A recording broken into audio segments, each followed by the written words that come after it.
no hay ninguna duda, y lo quiero decir de manera muy precisa, no hay ninguna duda, Secundino, de que las vacunas son efectivas.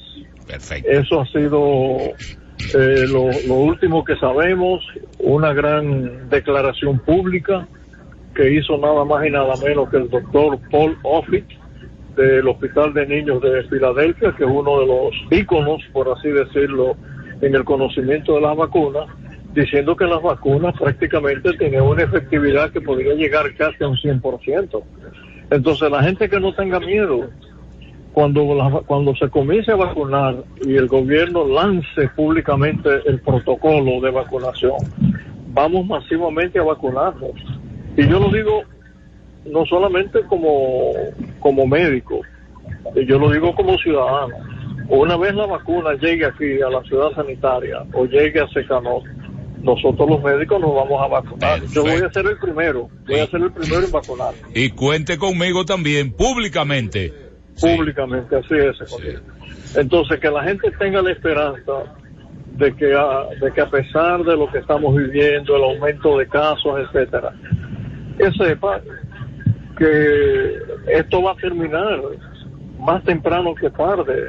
Si las cosas van muy bien y el país se vacuna, y ya para el otoño de este año, suponte tú, octubre, septiembre, finales de septiembre, si ya tuviésemos un 70% de la población vacunada, eso significa que ya la pandemia va a empezar a ceder. Perfecto.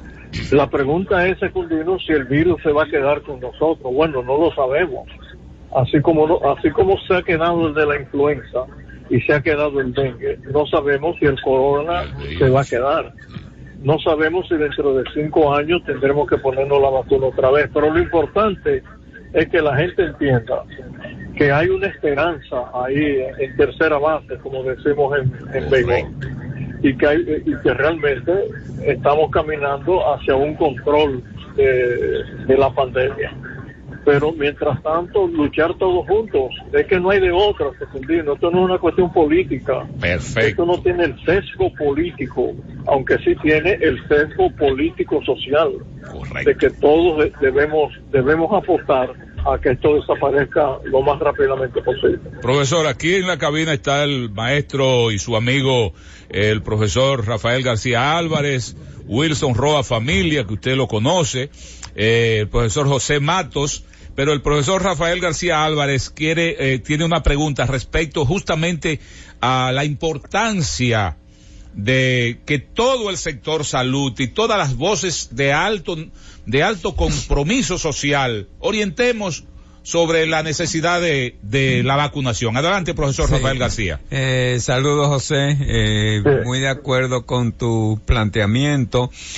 Fíjate, estoy de acuerdo con que tengamos esperanza que esto va a pasar.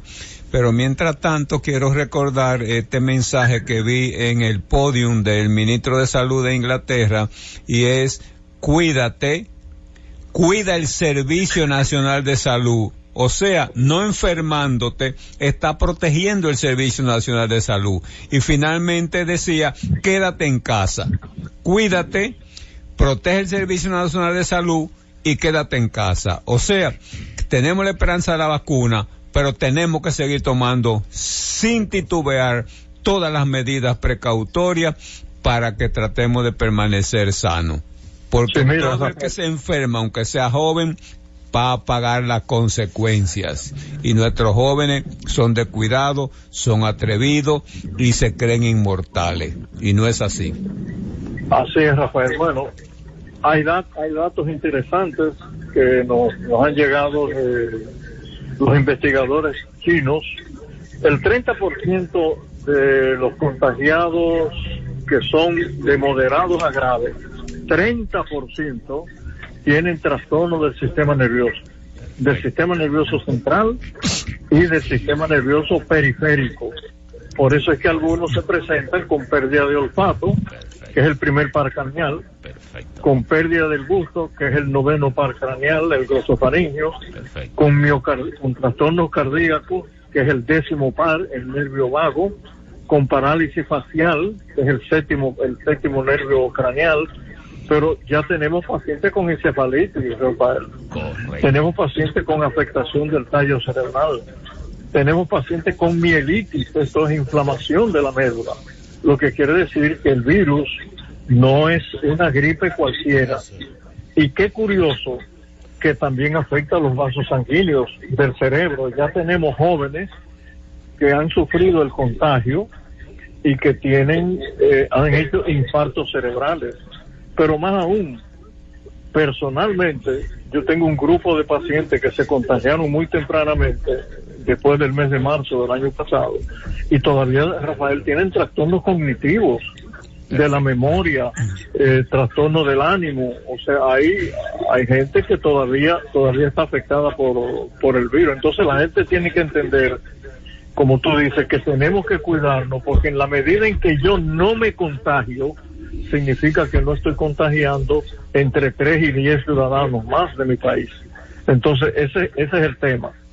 Y el otro tema que ha cambiado en las últimas horas, es bueno que ustedes lo sepan, es que se van a vacunar también aquellas personas que han tenido el virus. Claro.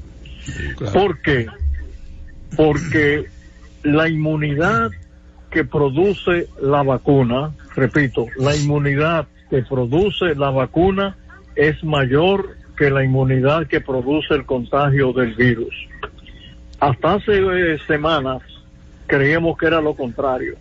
Y yo mismo había dicho públicamente que la gente que había tenido el virus no tenía que vacunarse. Bueno, eso ha cambiado. Perfecto. Y esa es la razón por la cual, Rafael, yo he insistido una y otra vez que nosotros los dominicanos tenemos que oír las voces autorizadas, la gente que habla con las pruebas médicas en la mano, no las noticias falsas, no los rumores, no subir a las redes que alguien dijo, que yo creo, que vamos a ver, qué va a pasar, con especulaciones que no están de acuerdo con lo que la medicina nos está enseñando todos los días con respecto al virus.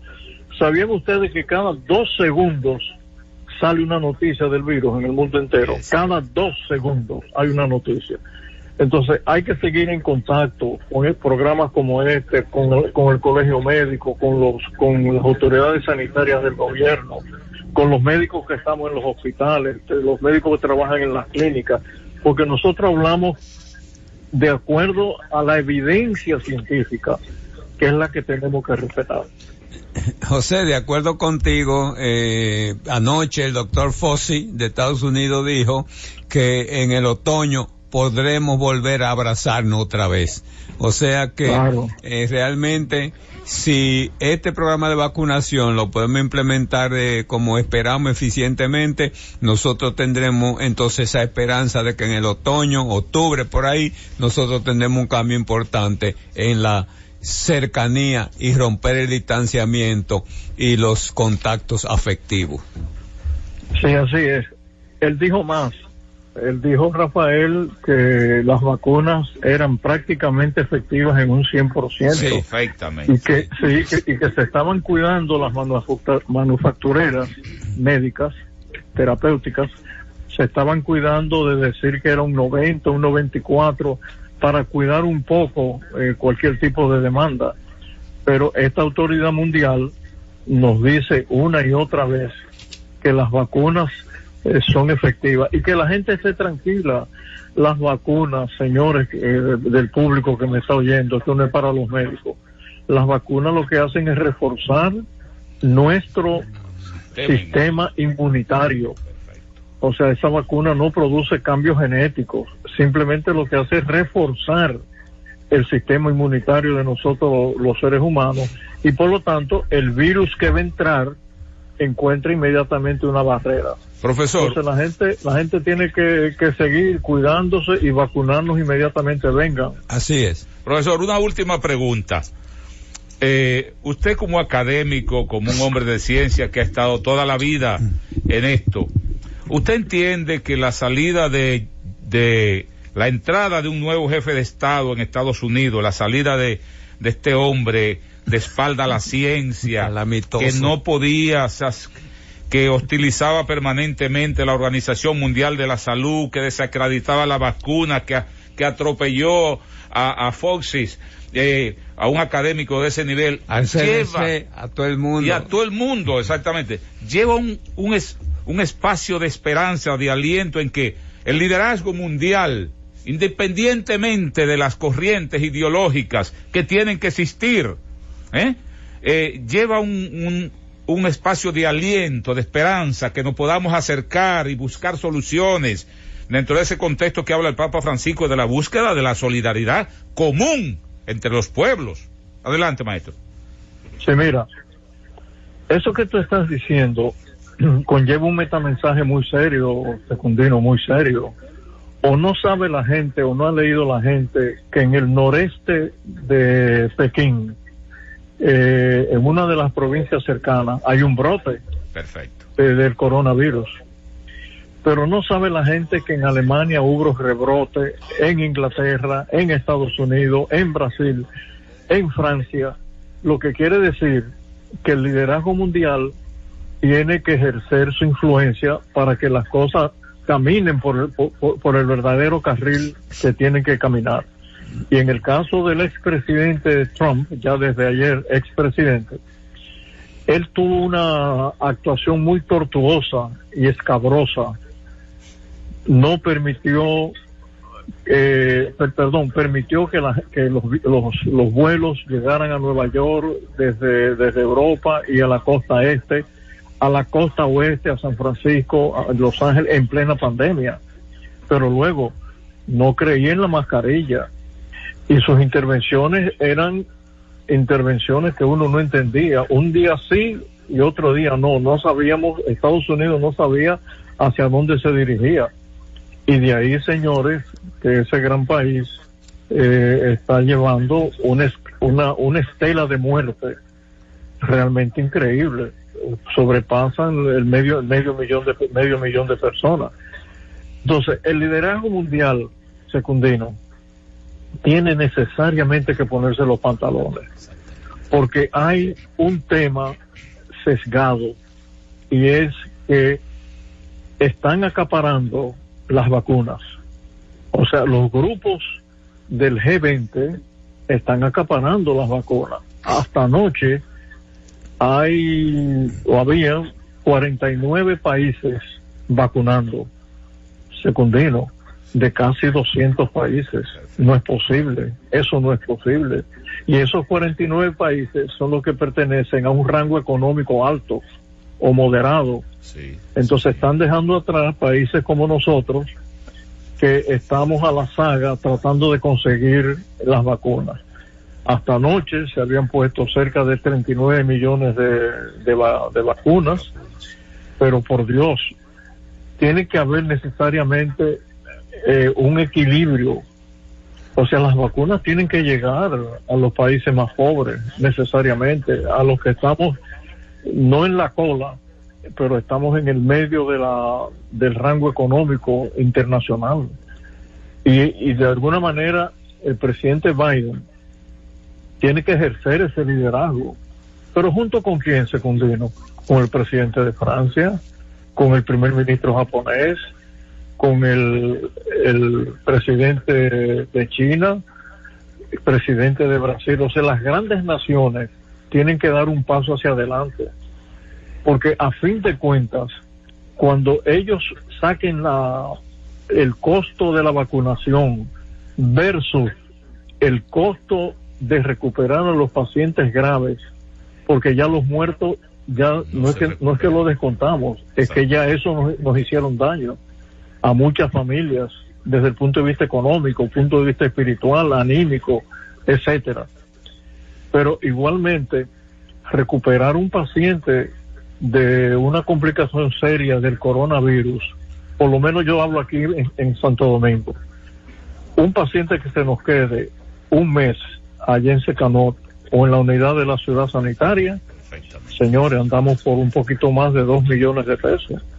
Pero la vacuna no cuesta eso. Perfecto. La vacuna lo que va a costar a lo sumo son $3, por lo menos la que nos van a llegar aquí.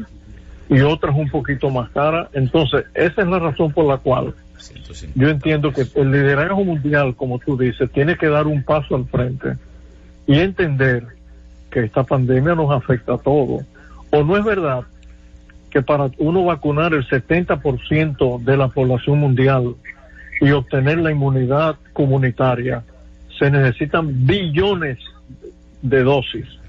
Y alguien tiene que dirigir eso para que nos llegue a todos por igual, porque la pregunta queda en el aire, Secundino. Perfecto, maestro. Entonces, el médico o el ciudadano que vive en Canadá, en Inglaterra, en los Países Bajos o en Francia, ¿es mejor ciudadano que nosotros que estamos aquí en el Caribe? Somos lo mismo. O sea, nosotros somos tan humanos como ellos y tenemos tanta necesidad de la vacuna como ellos. Entonces, el liderazgo mundial tiene que dar un paso al frente y decir no a la discriminación de la distribución de las vacunas.